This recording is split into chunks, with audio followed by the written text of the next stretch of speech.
हर रात वो हर एक गॉड से दुआ करता था, प्लीज जब कल आंखें खोलूं तो खुद को किसी फैंटेसी दुनिया के बीच में पाऊं। और एक दिन उसकी वो पुरानी, दिल से मांगी गई प्रेयर सच हो गई। बस उस तरह नहीं जैसे उसने सोचा था। उसने अपनी आंखें खोली एक चिलचिलाती रोशनी के बीच और देखा, अब वो एक बारबेरियन बन चुका था। फैंटेसी की एक अनजान और खतरनाक दुनिया में। कहानी की शुरुआत में कहा जाता है कि व्हाइट स्नोफील्ड दुनिया का सेंटर है और यहां पे टेरिफाइंग मॉन्स्टर रहते हैं जो इसके वास्ट स्नोज में बसे हुए हैं।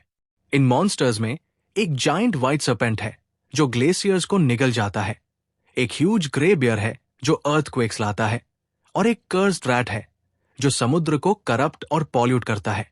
लेकिन इन सब हॉरर्स के बावजूद एक एम्परर जो कभी वहां से भाग निकला था, उसने मेंशन किया था कि मॉन्स्टर्स वहां की सबसे डेंजरस चीज नहीं है।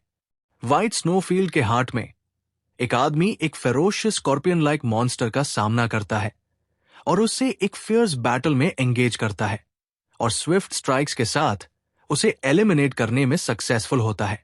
बैटल के बाद उसके कंपेनियंस में से एक डिस्डेन के साथ रिमार्क करता है कि जो उसने किया वो एग्जैक्टली वही है जो एक बारबेरियन से एक्सपेक्ट किया जा सकता है, जो हमेशा अपनी इग्नोरेंस को एक बैज ऑफ ऑनर की तरह फ्लॉन्ट करता है। सिल्वरहेड यंग मैन ग्रम्बल करता है कि उसे कितना टाइम इन फूल्स के साथ स्पेंड करना पड़ गया। तब एक लड़की इनोसेंट तरीके से उससे पूछती है कि इग्नोरेंस का क्या मतलब होता है और क्या ये कुछ ऐसा है जो खाया जा सकता है, जो उसे डिस्पेयर में साई करने पे मजबूर करता है और कहता है कि उसे भूल जाने दो। एक और सीन में वो उन्हें स्कोल्ड करता है कि उन्होंने वो फूड क्यों खा लिया जिसे उसने एक्सप्लिसिटली वॉर्न किया था कि अगर खाया तो मर जाओगे।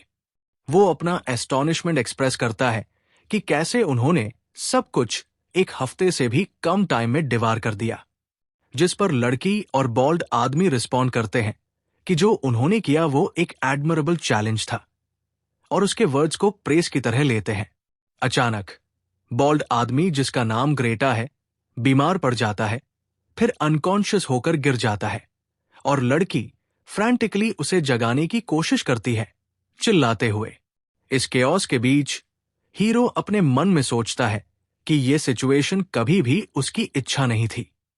उसकी मेमोरीज उसे पास्ट में ले जाती है, जहां वो एक फैंटेसी वर्ल्ड में जाना चाहता था जो वंडर्स और मैजिक से भरा हो। अपने सपने को अचीव करने के लिए उसने अपनी जॉब क्विट कर दी और एक एपिक जर्नी पे निकल पड़ा, जहां उसने दुनिया के सबसे ऊंचे माउंटेन को क्लाइंब किया, उसके कोर तक पहुंचा और प्लैनेट के सदर मोस्ट पॉइंट तक गया। लेकिन ऑफ कोर्स कुछ भी नहीं हुआ। वो हर रात प्रे करता रहा, रियलाइज करता रहा कि रियलिटी फैंटेसी से कितनी दूर है और विश करता था कि वो एक फैंटेसी वर्ल्ड के हार्ट में उठ जाए। और एक दिन उसकी प्रेयर्स एक्सेप्ट हो गई। सीन वापस पास्ट में शिफ्ट होती है, जहां एक आदमी बिटर कोल्ड से कांप रहा होता है। उसका कंपेनियन उसे एडवाइस करता है कि अगर वो फ्रीज नहीं होना चाहता तो और ज्यादा फमें लपेट ले। पता चलता है कि वो एक ग्रुप ऑफ मर्सनरीज का पार्ट है जिसे एक कैप्टन लीड कर रहा है, जिसका टास्क है व्हाइट स्नो फील्ड को क्रॉस करना। उनमें से एक आदमी कंप्लेन करता है कि ये मिशन सुइसाइडल है, चाहे रिवॉर्ड कितना भी टेम्पटिंग क्यों ना हो। वो डिस्क्राइब करता है कि इस जगह को क्रॉस करने का आइडिया प्योर मैडनेस है। कैप्टन उन्हें साइलेंट होने का ऑर्डर देता है, याद दिलाता है कि उन्होंने इस मिशन के लिए खुद अग्री किया था। आदमी रिप्लाई करता है कि उन्हें नहीं पता था कि सिचुएशन इतनी हर्श और कोल्ड होगी। एक वार्म कैरेज के अंदर एक एल्डरली सर्वेंट एक यंग लेडी से पूछता है, जिसका नाम मोलिना है और जो हाउस ऑफ अक्काशा से बिलोंग करती है, कि क्या वो ठीक है। वो रिप्लाई करती है कि वो ठीक है। बाहर गार्ड्स की वॉइसेस सुनाई देती हैं जो डेडली कोल्ड की कंप्लेन कर रहे होते हैं, जिसे सुनकर सर्वेंट उन्हें इंसोलेंट बास्टर्ड्स कहता है। लेकिन मोलिना उनका डिफेंस करती है, अपने सर्वेंट से कहती है कि वो इतने हर्ष ना हो, क्योंकि वही लोग थे जो उनके जर्नी के दौरान उनकी गार्ड बनने को तैयार हुए थे। उसके बाद मोलिना सजेस्ट करती है कि गार्ड्स को अंदर बुला लेना चाहिए, क्योंकि बाहर क्लियरली एक्सट्रीम फ्रीजिंग हो रहा है। सर्वेंट उसकी रिक्वेस्ट रिफ्यूज करता है, मोलिना को याद दिलाता है कि वो अच्छी तरह जानती है कि इस वाइट स्नो फील्ड में क्या रहता है। मोलिना गेस करती है कि वो मॉन्स्टर्स की बात कर रहा है। सर्वेंट एक कहानी बताने लगता है, एक एम्परर के बारे में जो बहुत पहले जीता था, जिसका सपना था कि वो पूरी दुनिया को कंट्रोल करे और अपने एम्बिशन को अचीव करने के लिए व्हाइट स्नो फील्ड को कॉन्कर करे। एम्परर अपने स्ट्रॉन्गेस्ट फाइटर्स और सोल्जर्स को लेकर स्नो फील्ड में खुद एंटर करता है। कुछ साल बाद उसका एम्पायर कोलैप्स हो जाता है और हिस्ट्री में भूल जाता है, और एम्परर अकेला वापस लौटता है अपने सारे फाइटर्स और सोल्जर्स को खोकर। वो डेकेड्स ओल्डर दिखता है और एक ऐसे आदमी की तरह बोलता है जिसने अपना होश खो चुका हो। मॉन्स्टर्स के एग्जिस्टेंस को कंफर्म करता है स्नोफील्ड में, लेकिन वो ऐड करता है कि वहां सबसे डेंजरस चीज कोई मॉन्स्टर नहीं बल्कि बारबेरियन है। वो इस जगह को एक हेल से कंपेयर करता है जहां से कोई जिंदा वापस नहीं आता। सर्वेंट कहने की कोशिश करता है कि ये सिर्फ एक लेजेंड है, लेकिन मोलिना इंसिस्ट करती है कि एम्परर के वर्ड्स में वेट था, क्योंकि उसने जो क्रीचर्स डिस्क्राइब किए थे उनमें से काफी बाद में डिस्कवर हुए। सर्वेंट स्माइल करता है और ऐड करता है कि इसके बावजूद किसी ने कभी क्लेम नहीं किया कि उन्होंने एक बारबेरियन देखा हो। मोलिना एडमिट करती है कि उसकी बात सही है। बाहर मर्सनरी कैप्टन अचानक सबको हॉल्ट का ऑर्डर देता है, पॉइंट करता है कि हराइजन पे कुछ है। वो फिगर को क्लियरली नहीं देख पा रहे होते हैं, जो डिस्टेंट हराइजन में फॉलिंग स्नो के बीच है। कैप्टन कहता है कि गुड न्यूज ये है कि न्यूकमर छोटा है, लेकिन बैड न्यूज ये है कि वो उनकी तरफ सीधा आ रहा है। सब शॉक्ड और एक्सपेक्टेंट होते हैं। जैसे जैसे फिगर करीब आता है उन्हें रियलाइज होता है कि वो एक ह्यूमन है, लेकिन रियल शॉक तब आता है जब वो उसे एक बारबेरियन के रूप में पहचान जाते हैं, जो मर्सनरीज के दिल में टेरर भर देता है। बारबेरियन अप्रोच करता है और उनसे बात करता है, एक्सप्लेन करता है कि वो दूसरे बारबेरियंस का साइड बर्दाश्त नहीं कर सका और वॉक पे निकल गया। वो अपना इंट्रोडक्शन देता है कि वो कतल है अचिन ट्राइब से, और एक्सप्रेस करता है कि वो स्ट्रेंजर्स को स्नो फील्ड में देखकर सरप्राइज है और इसे एक स्ट्रोक ऑफ लक मानता है। कतल गैस करता है कि वो लोग मर्सनरीज हैं जो एक मर्चेंट कैरावान की प्रोटेक्शन कर रहे हैं, और सजेस्ट करता है कि वो लोग वापस लौट जाए, लेकिन वो डाउट करता है कि वो लौटेंगे। फिर वो पूछता है कि क्या उनका एम्प्लॉयर नियर बाय कैरेज में है। उसके बाद वो उन्हें एक स्माइल के साथ सरप्राइज करता है, कहकर कि वो भी हायर होना चाहता है। मर्सनरीज स्टन्ड होते हैं और कंफ्यूजन में पूछते हैं कि उसका मतलब क्या है। कतल क्लैरिफाई करता है अपना ऑफर। वो उनकी हेल्प करेगा स्नो फील्ड को क्रॉस करने में। मर्सनरीज सस्पिशियस होते हैं। सोचा जा रहा था कि अगर एक लेजेंडरी बारबेरियन सिर्फ काम मांग रहा है तो क्या वो बस वही चाहता है, और ये भी सोचा जा रहा था कि क्या इसका मतलब ये है कि वो हॉस्टाइल नहीं है। कैटल उनके अनस्पोकन डाउट्स का जवाब देता है, कहकर कि अगर वो हॉस्टाइल होता तो वो सब अब तक मर चुके होते। एक मर्सनरी हेजिटेंटली अपने कैप्टन से उसका डिसीजन पूछता है। कैरेज के अंदर सर्वेंट और मोलिना ये कॉन्वर्सेशन ओवरहियर करते हैं। कैप्टन मोलिना को बताता है कि बारबेरियन मर्सनरी के रूप में हायर होने की बात कर रहा है, फिर उससे उसका डिसीजन पूछता है। जब सर्वेंट मर्सनरी कैप्टन से पूछता है कि अगर लड़ाई होती है तो आउटकम क्या होगा, कैप्टन स्ट्रांगली एडवाइस करता है कि उसे अवॉइड किया जाए। ये सुन के मोलिना अपना डिसीजन लेती है और कैप्टन से कहती है कि बारबेरियन को इन्फॉर्म करो कि वो उसका ऑफर एक्सेप्ट करती है। कैप्टन उसके डिसीजन के लिए अपना रिस्पेक्ट अफर्म करता है और बारबेरियन को उनके अग्रीमेंट के बारे में इन्फॉर्म करने जाता है। कैटल ये ग्रेट न्यूज सुन के अपनी खुशी एक्सप्रेस करता है। अचानक कैटल सीधा कैरेज की तरफ बढ़ता है, जो कैप्टन के लिए सरप्राइज और हॉरर होता है। कैटल उससे कहता है कि डरने की जरूरत नहीं है, वो बस एम्प्लॉय है और उससे डायरेक्टली एम्प्लॉयर से बात करनी है। कैप्टन उसे वार्न करता है कि अगर उसने कुछ भी सस्पिशियस किया तो वो उससे डील करने में हिचकिचाएगा नहीं। कैटल साइलेंट रहता है जब एक मर्सनरी एंग्शियसली कैप्टन से पूछता है कि क्या सच में उसे उस लड़की से मिलने देना सही होगा। एक और मर्सनरी सोचता है कि वो लोग उसे गार्ड के रूप में रोक क्यों नहीं लेते, जिसके जवाब में उसका कंपेनियन स्कॉफ करता है कि उसे रोकने का आइडिया ही एक रिडिकुलस जोक है। अंदर सर्वेंट पैनिक करता है जब मोलिना बाहर जाने के लिए प्रिपेयर करती है, लेकिन वो उसे काम रहने को कहती है। बाहर से कत्ल की आवाज सुनाई देती है। पूछता है कि क्या वो अंदर आ सकता है, जो मोलिना को शॉक करता है। अपने आप को कंपोज करने के बाद वो उसे एंट्री ग्रांट करती है। कैरेज के अंदर कत्ल सर्वेंट से कहता है कि वो होप करता है कि वो अब शांत हो गया हो, और एश्योर करता है कि उसका उन्हें हार्म पहुंचाने का कोई इंटेंशन नहीं है। मोलिना के मन में ये चल रहा होता है कि एक लेजेंडरी बारबेरियन उसके सामने खड़ा है। वो उसे नर्वसली ग्रीट करती है और कैटल कामली ग्रीटिंग रिटर्न करता है।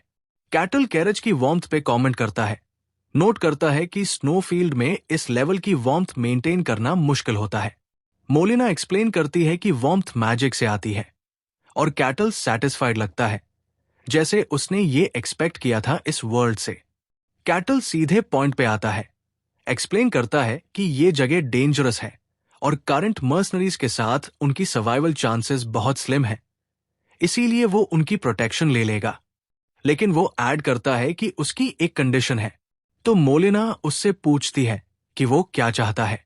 कैटल अपनी कंडीशन रिवील करता है, स्नोफील्ड के बाहर का नॉलेज, स्पेसिफिकली वो इंफॉर्मेशन जो उसके पास है। मोलिना उसके रिक्वेस्ट के बारे में इंक्वायरी करती है और कैटल एश्योर करता है कि उसे कुछ भी लूज नहीं होगा। मोलिना रियलाइज करती है कि उसके पास कोई और ऑप्शन नहीं है और वो अग्री करती है। कैटल उसके अग्रीमेंट से प्लीज्ड होता है और उससे उसका नाम पूछता है। वो अपना इंट्रोडक्शन देती है as Molina from the house of Akkasha. उसके जवाब में वो अपना इंट्रोडक्शन देता है एज कत्ल और एक्सप्रेस करता है कि उसके साथ काम करके उसे खुशी हुई। नैरेटिव शिफ्ट होती है कत्ल के इनर थॉट्स की तरफ, जिसे हमेशा एक फैंटेसी वर्ल्ड की लॉन्गिंग थी। लेकिन एक दिन वो बारबेरियन बनकर स्नोफील्ड में जा गया बिना समझे कि ऐसा क्यों हुआ। उसे याद आता है कि वहां सिर्फ बाइटिंग कोल्ड था और एंडलेस पावरफुल मॉन्स्टर्स, और कि उसने एक ट्राइब लीड किया, सर्वाइवल के लिए स्ट्रगल किया और सब कुछ डिस्पेयर में एंड्योर किया।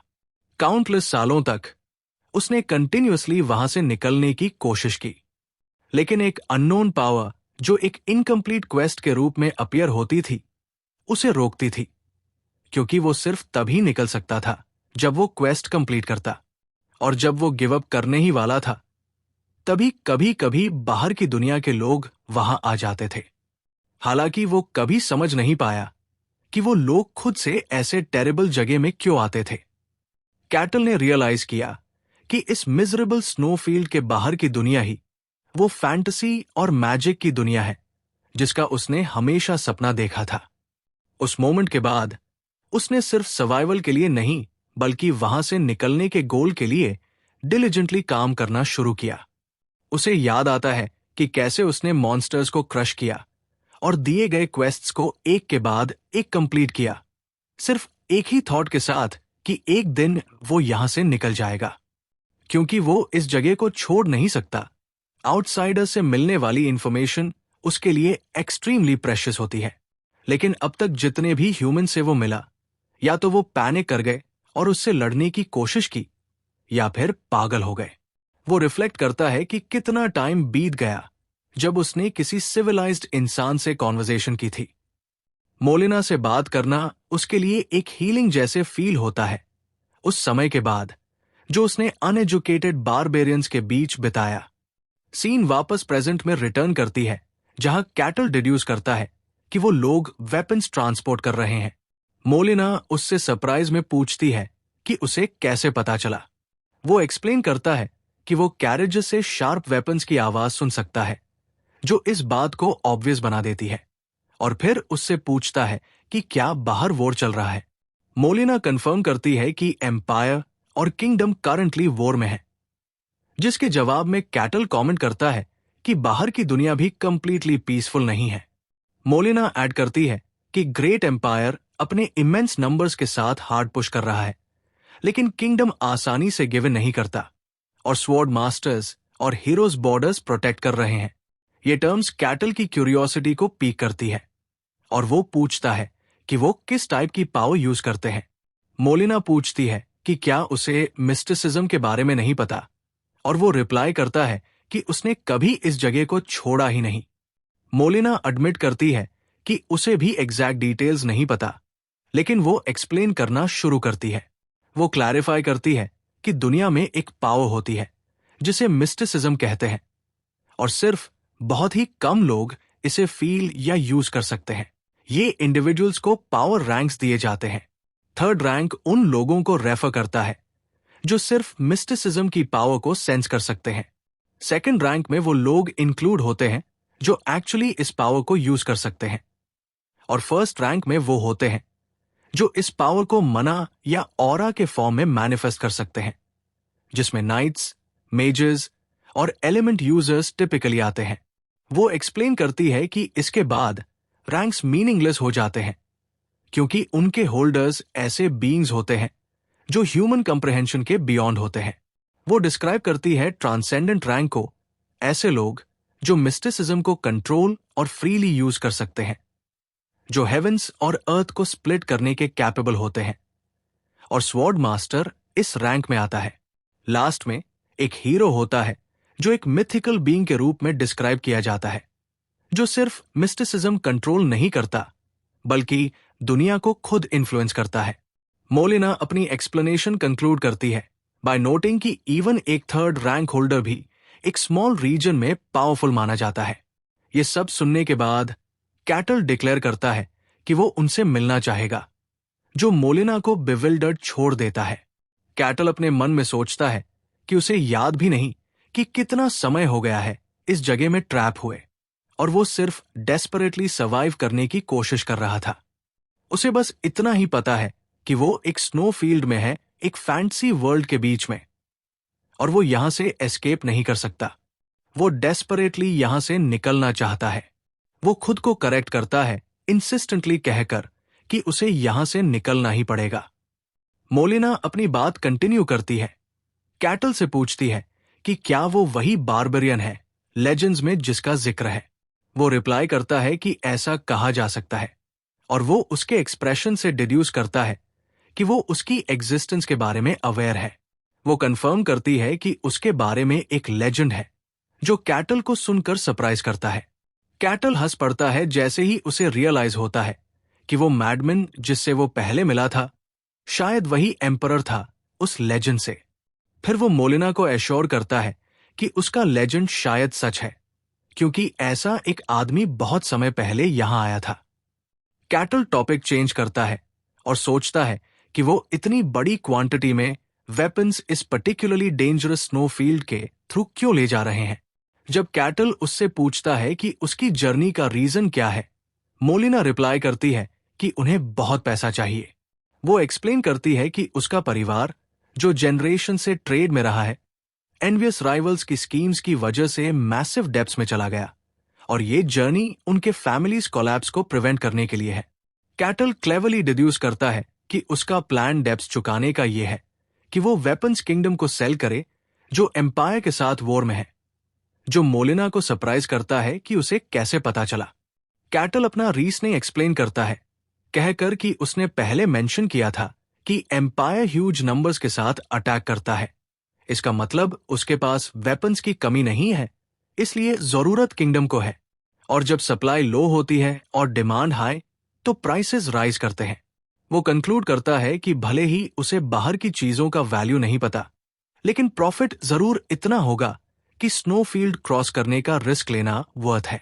वो ये भी डिड्यूस करता है कि क्योंकि वो लोग इतना डेंजरस राउट ले रहे हैं, तो शायद और कोई रास्ता नहीं है किंगडम पहुंचने का, जो सजेस्ट करता है कि उनकी टेरिटरीज एम्पायर से टच करती है। मोलिना कंफर्म करती है कि उसका डिडक्शन करेक्ट है।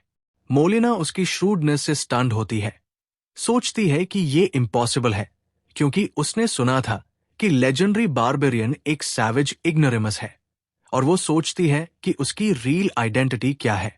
अचानक कैरज वायलेंटली शेक करता है और सर्वेंट सरप्राइज में चिल्लाता है।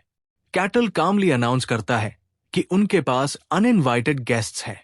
बाहर एक ह्यूज डिफॉर्म्ड मॉन्स्टर मर्सनरीज के सामने अपीयर होता है और वो उसे रिकॉग्नाइज करते हैं as a black slime. Cattle पूछता है कि क्या वही उसका नाम है और मोलिना कंफर्म करती है, ऐड करती है कि ये मॉन्स्टर आर्काइव्स में रिकॉर्डेड है। वो ऐड करती है कि कई पावरफुल एडवेंचरर्स ने ओवर द इयर्स स्नोफील्ड को चैलेंज किया है और हालांकि कुछ ही जिंदा लौट के आए, उन्होंने क्रीचर्स के रिकॉर्ड्स छोड़े जिनसे वो मिले थे और ब्लैक स्लाइम उन रिकॉर्ड्स में अक्सर अपीयर होता है। फिर वो कैटल से पूछती है कि क्या वो इसे जानता है। कैटल नॉनशैलेंटली रिप्लाई करता है कि ऑफ कोर्स वो इसे जानता है। वो रबरी चीजें होती है जो स्नैक के लिए ठीक है और उन्हें एक डिसेंट मील डिस्क्राइब करता है। मोलिना हॉरिफाइड होती है और डिसबिलीफ में उससे पूछती है कि क्या वो उन्हें खाता है। वो पूछता है कि क्या वो एक ट्राई करना चाहती है और सजेस्ट करता है कि कुछ हंट करें, लेकिन वो पैनिक में रिफ्यूज करती है।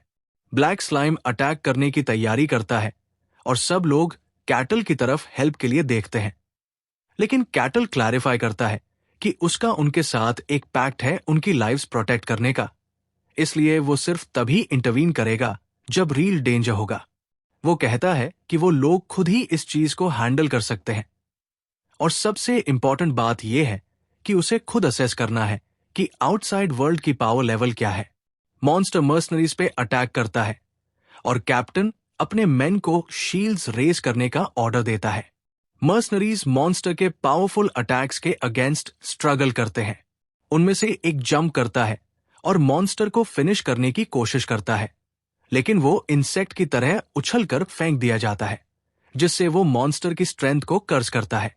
कैप्टन को एक इंपॉर्टेंट पीस ऑफ इंफॉर्मेशन याद आता है और वो अटैक पैटर्न शाउट करता है।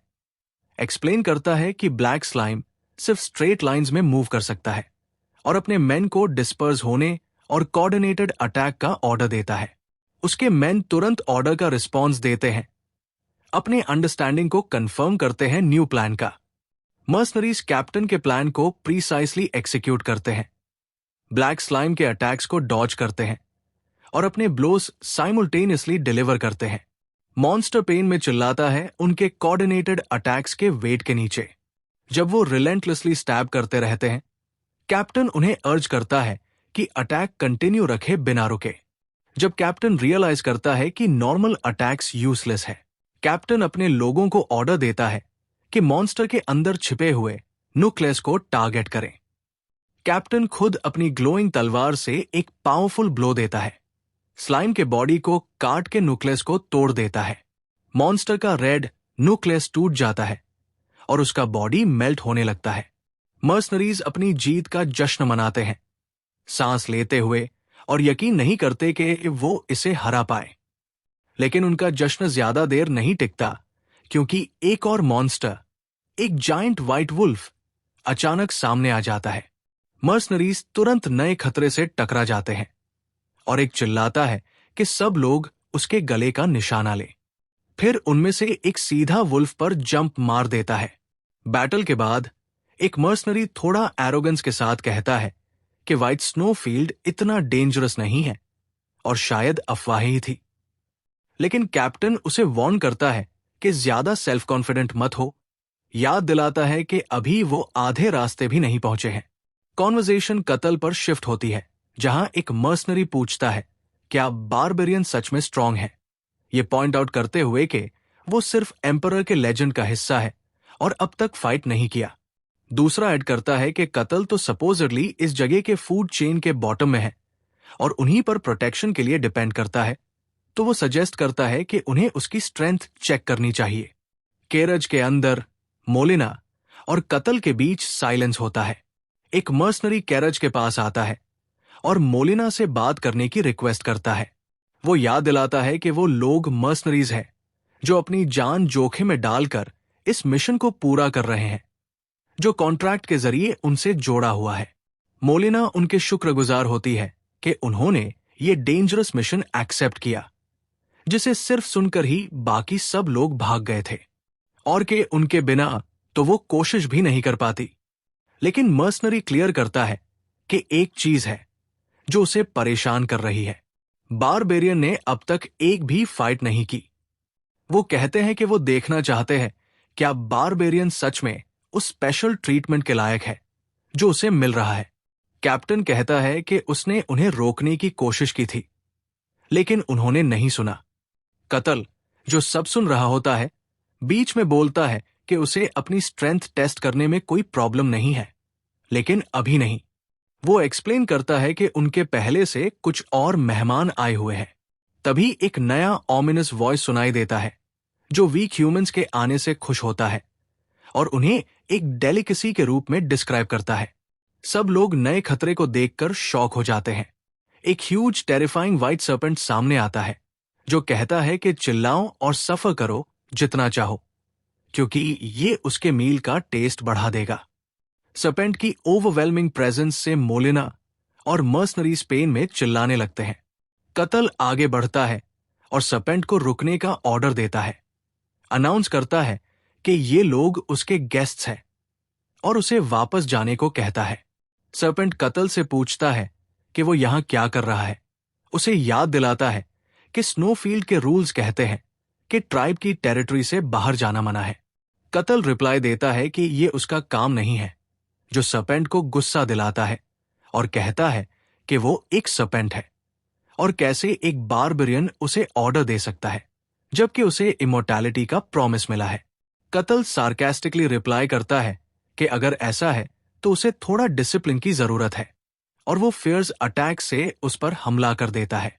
उनका क्लैश एक मैसिव एनर्जी एक्सप्लोजन में बदल जाता है। एक पावरफुल शॉक वेव क्रिएट होती है। मोलिना ब्लास्ट की इंटेंसिटी से चिल्लाती है। कतल डिफीटेड सर्पेंट के ऊपर खड़ा होता है, कहता है कि ये वो टाइप है जो सिर्फ पिटाई के बाद ही सुनता है। मोलिना सीन को ऑ में देखती है और कतल उसे रियश्योर करता है कि वो इसे जल्दी खत्म करेगा। कतल अपना फाइनल डेवस्टेटिंग अटैक अनलीश करता है, सर्पेंट को एक ब्रिलियंट लाइट में अन्नाइलेट कर देता है।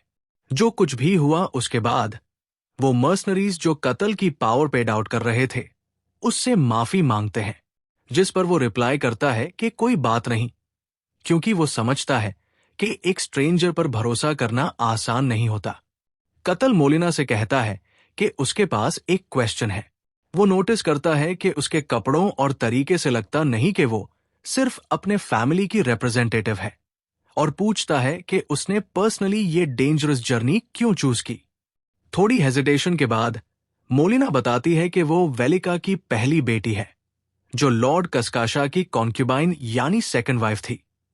वो एक्सप्लेन करती है कि उसकी मां, जो एक पॉलिटिकल मैरिज के लिए आई थी, उसे करके छोड़ दी गई। एक मिजरेबल मां जिसके पास कोई असली पावर नहीं थी।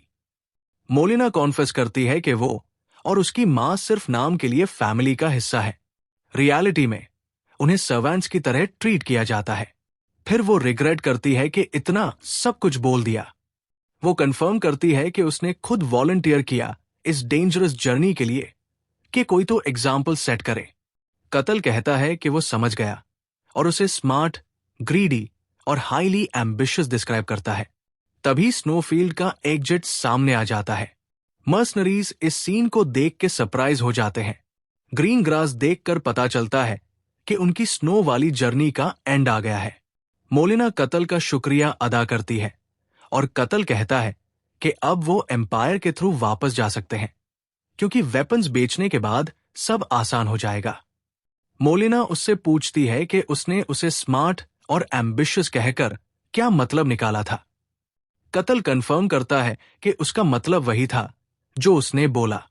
वो बताता है कि उसका वंस रिस्पेक्टेड फैमिली अब फंड के लैक की वजह से टर्मोइल में है, और कि जबकि वो कॉन्क्यूबाइन की बेटी है, लेकिन अगर वो पर्सनली एक्शन ले और फैमिली के कोलैप्स के टाइम पे सैल्वेशन का पाथ कार्व करे तो लोग किस पर भरोसा करेंगे और किसको फॉलो करेंगे। वो कंक्लूड करता है कि उसका रील गोल है फैमिली में रील पावर हासिल करना। फिर पूछता है कि क्या उसका अजम्पशन गलत है, और मोलिना एडमिट करती है कि उसका आंसर बिल्कुल परफेक्ट था। कतल कमेंट करता है कि ये एक कॉमन स्टोरी है कि एक कॉन्क्यूबाइन का बच्चा डेंजरस चैलेंज लेता है ताकि फैमिली इनहेरिट कर सके। मोलिना सोचती है कि ये बारबेरियन तो इंटेलिजेंट है, उन हाफ बेक्ड इंटेलेक्चुअल से अलग जो उसने मिल चुके हैं, और वो इमेजिन करती है कि अगर उसका पावर, जिसने व्हाइट सर्पेंट को बिना स्क्रैच के हरा दिया, उसका हो जाए तो क्या हो। इसी के तहत वो कतल को ऑफर करती है कि अगर कभी वो स्नोफील्ड से बाहर आने का सोचे तो उसके साथ चले। कतल अभी के लिए ऑफर डिक्लाइन करता है, कहता है कि उसके पास अभी कुछ और मैटर्स पेंडिंग है। तो मोलिना उससे अपने ज्वेलरी का एक टुकड़ा देती है। वो कहती है कि अगर वो कभी बाहर आए और अक्काशा फैमिली को ढूंढे तो ये दिखाए। कतल खुशी से गिफ्ट एक्सेप्ट करता है। दोनों अलविदा कहते हैं, जहां मोलिना उसे थैंक्स बोलती है और दुआ करती है कि वो फिर मिले। कतल केरज को दूर जाते हुए देखता है। 5 साल बाद व्हाइट स्नोफील्ड में एक मैसेज अपीयर होता है जिसमें लिखा होता है कि कतल ने क्वेस्ट नंबर 1784 कंप्लीट कर लिया है और सारी कंडीशंस फुलफिल हो चुकी है। एक और मैसेज आता है जो बताता है कि अब वो स्नोफील्ड से बाहर जा सकता है और वो एक शिमरिंग बैरियर के पार निकलना शुरू करता है। कतल सोचता है कि ये उसका पहला कदम है उस फैंसी वर्ल्ड में जिसके लिए वो हमेशा तरसता था। वो ग्रास, एनिमल्स और रिवर की वो स्मेल एंजॉय करता है जो उसने स्नोफील्ड में कभी फील नहीं की थी। वो अपनी खुशी एक्सप्रेस करता है इन नए स्मेल्स के साथ। पूरे तरीके से सैटिस्फाइड फील करते हुए वो दूर स्नोफील्ड की तरफ चिल्लाता है, वादा करते हुए कि वो कभी वापस नहीं आएगा। वो रिफ्लेक्ट करता है कि उसने फाइनली उस दुनिया तक पहुंच ही लिया जिसका सपना वो हमेशा देखता था। वो फैंटेसी और मिस्ट्री से भरी दुनिया जिसे वो कभी हासिल नहीं कर पाएगा, ऐसा सोचता था। और कि चाहे उसका स्टार्टिंग पॉइंट गलत था, लेकिन वो जिंदा बच गया। वो अनाउंस करता है कि अब वो इस दुनिया को पूरे तरीके से एंजॉय करेगा, ड्रैगन्स, एल्व्स, मैजिक और सोर्ड्स के साथ। उसे लगता है कि उसका इंटेंस डिजायर ही था फैंटेसी वर्ल्ड तक पहुंचने का, जिसने उसे उस हेल में जिंदा रखा। तभी उसे नियर बाय कुछ बीइंग्स का गैदरिंग महसूस होता है।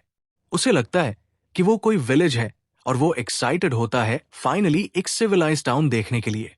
उसे वो इग्नोरेंट बारबेरियंस याद आते हैं जिनके साथ वो रहा था, जो शेल्टर की इंपॉर्टेंस नहीं समझते थे, और उसे एक अच्छे से डिजाइन की गई ह्यूमन सेटलमेंट के लिए स्ट्रॉन्ग नॉस्टैल्जिया फील होता है। जब वो सोचता है कि कैसे पोलाइटली अपना इंट्रोडक्शन दे, तभी उसे एक आवाज सुनाई देती है। आवाज एल्फ विलेजर्स को एड्रेस करती है और कहती है कि ये जगह अब उनका नया घर बनेगा। वो देखता है एक ग्रुप ऑफ एल्व्स को जो अपना सामान उतार रहे हैं और नए घर के लिए सेलिब्रेट कर रहे हैं। एक यंग एल्फ एंग्शियसली एक एल्डर से पूछता है कि क्या ये जगह वाकई सेफ है, और एल्डर उसे एश्योर करता है कि हाँ, लेकिन वो यंग लड़का फिर भी वरीड फील करता है, चाहे एरिया ह्यूमंस के लिए रिमोट और इनएक्सेसिबल है। वो अपनी कंसर्न एक्सप्रेस करता है स्नोफील्ड की प्रॉक्सिमिटी को लेकर, और एल्डर समझ जाता है कि उसे मॉन्स्टर्स के अपीयरेंस का डर है। एल्डर उसे रियश्योर करता है और कहता है कि हजारों सालों से स्नोफील्ड से कुछ भी बाहर नहीं आया है और उन्होंने एक बैरियर भी सेट किया है एज प्रिकॉशन। वो एक्सप्लेन करता है कि उन्होंने एक मैजिकल कंसीलमेंट बैरियर लगाया है जो एंशिएंट एल्वन मैजिक पे बेस्ड है, जो जगह को एक ऑर्डिनरी फॉरेस्ट बनाता है, और जब तक बैरियर जिंदा है कोई आउटसाइडर उन तक नहीं पहुंच सकता। वो ये भी ऐड करता है कि अगर मॉन्स्टर्स आ भी गए तो उनके पास उनकी रानी है जिसे स्नोफील्ड के मॉन्स्टर्स भी छू नहीं सकते। बिल्कुल उसी मोमेंट कतल फील करता है कि उसने कुछ फाड़ा है जब वो चल रहा होता है, बिना जाने कि उसने अभी अभी वो बैरियर तोड़ दिया है। जब कतल फॉरेस्ट के थ्रू वॉक कर रहा होता है तो वो सोचता है कि और कितना दूर चलना पड़ेगा। अचानक से वो एक लॉस्ट लिटिल एल्फ गर्ल से टकराता है। वो ओवरजॉयड होता है एक रियल एल्फ देखकर, एक फैंटेसी रेस जिसे उसने हमेशा इमेजिन किया था, और सोचता है कि अब तक का उसका सर्वाइवल सच में वर्थ था। वो छोटी लड़की रो रही थी और डर गई थी क्योंकि उसे समझ आ गया था कि वो ज्यादा दूर आ गई है और रास्ते से भटक गई है। कतल उसके पास आता है और हेलो कहता है, लेकिन लड़की उसके अपीयरेंस से पैनिक कर जाती है और फेंट हो जाती है। तो कतल उसे पकड़ लेता है। उसे समझ नहीं आता कि क्या करे जब लड़की फेंट हो गई बिना बात किए, और डिसाइड करता है कि उसे उसके विलेज ले जाएगा। उसे याद आता है कि एल्व्स लेजेंड्स में एक पीसफुल और बेनेवोलेंट रेस होते हैं, और वो होप करता है कि अगर वो चाइल्ड को रिटर्न करेगा तो वो उसे वेलकम करेंगे और वो उनकी हॉस्पिटैलिटी एक्सपीरियंस करेगा। वो इस एक्सपीरियंस के लिए बहुत एक्साइटेड था। जब वो विलेज पहुंचता है, चाइल्ड को उठाए हुए एक औरत, जो शायद उसकी मां होती है, डर से चीखती है अपनी बेटी के लिए। ह्यूमन की प्रेजेंस देख के शॉक में एल्व्स एग्रेसिवली रिएक्ट करते हैं। उससे पूछते हैं कि वो कौन है और उनके बैरियर को कैसे तोड़ पाया। कतल को रियलाइज होता है कि चीजें उसकी एक्सपेक्टेशंस के मुताबिक नहीं जा रही है। चाइल्ड की मां कंटिन्यूअसली चीखती रहती है।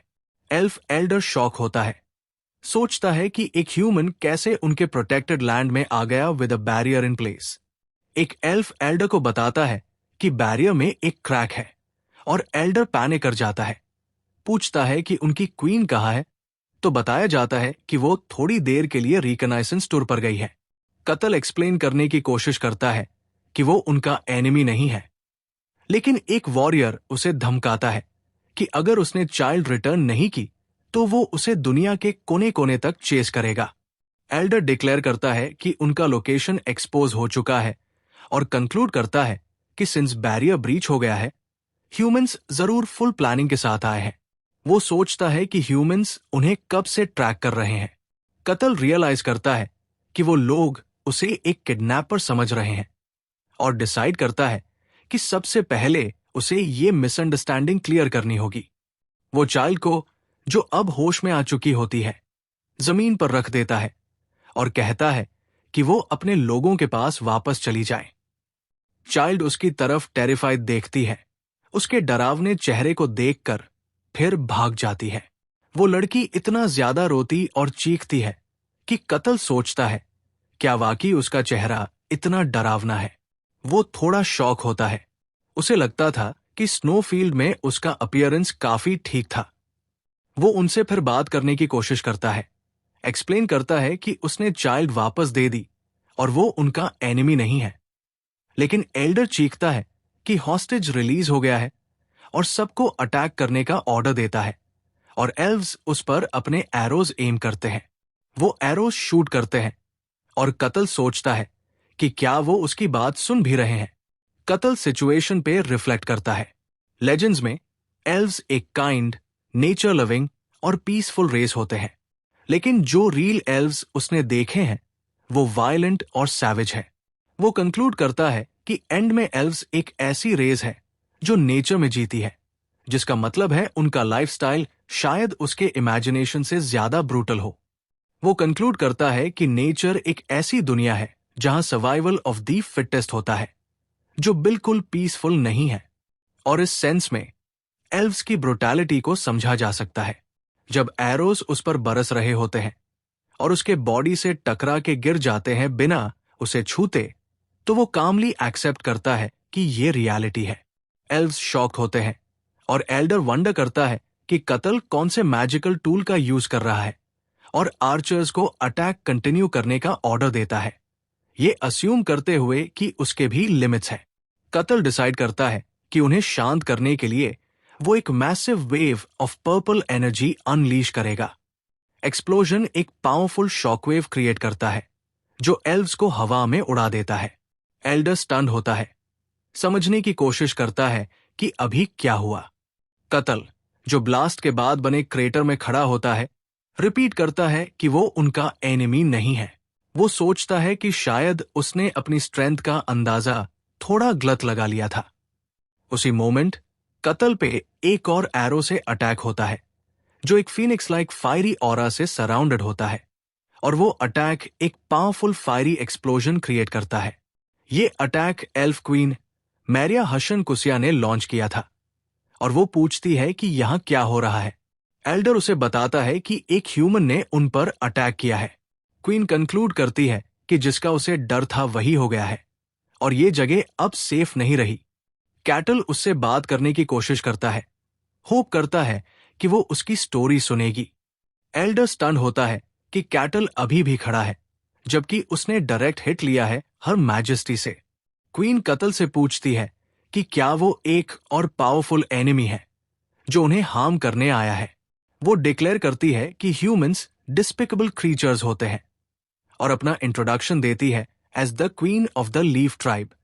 वो एक ग्लोइंग एरो उस पे एम करती है और वाव करती है कि उसे उनकी तरफ चाह रखने का भारी दाम चुकाना पड़ेगा। कत्ल फ्रस्ट्रेटेड फील करता है, सोचता है कि जब लैंग्वेज सैम है तो बात क्यों नहीं हो सकती, और क्या वो उसे इग्नोर कर रही है या फिर ह्यूमंस और एल्व्स के रिलेशंस वाकई इतने खराब है।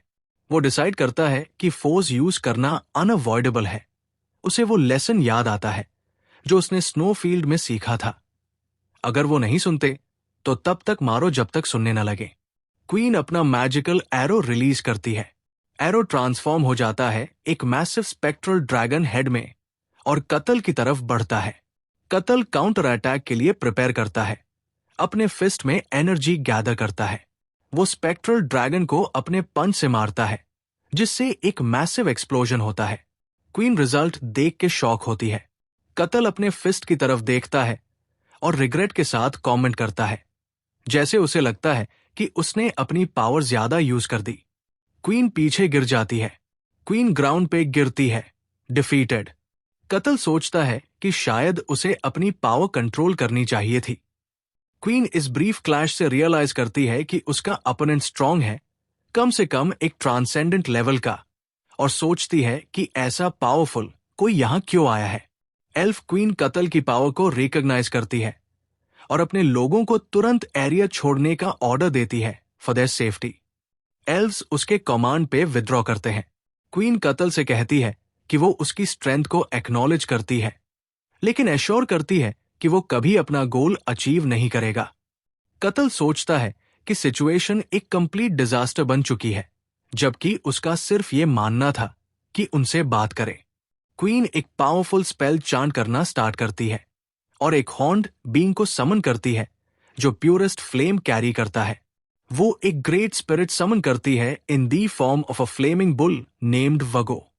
कत्ल एक्साइटेड फील करता है, सोचता है कि स्नोफील्ड में जो क्रीचर्स थे वो टेरिफाइंग और स्ट्रेंज थे, लेकिन ये एक रियल समनिंग है। उसे याद आता है कि स्नोफील्ड में कुछ क्रीचर्स फैंटेसी लाइक दिखते थे, लेकिन मोस्टली वो हिडियस थे। लेकिन ये क्रीचर उसके सामने, एक bull with flaming horns, completely different है। वो एक्साइटेडली सोचता है कि ये एक ट्रू स्पिरिट है और ये है ट्रू फैंटेसी। क्वीन वगो को ऑर्डर देती है कि एनिमी को एलिमिनेट करो, लेकिन हाई फायर स्पिरिट मटर्स करता है कि समनिंग कॉन्ट्रैक्ट्स सिर्फ न्यूजेंस और हैसल होते हैं। क्वीन उससे चुप रहने के लिए कहती है।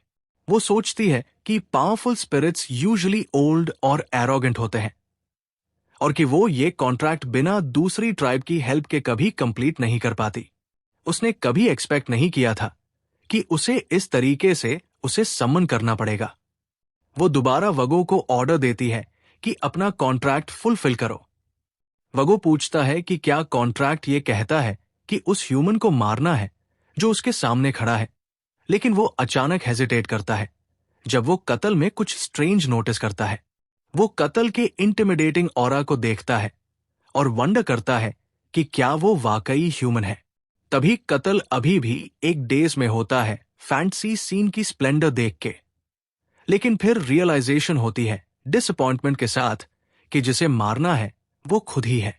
वगो स्कॉफ करता है एक ह्यूमन की ऑडेसिटी पे जो एक रेस ऑफ नेचर पे हाथ डालना चाहता है। नेक्स्ट पार्ट चाहिए तो कमेंट करो।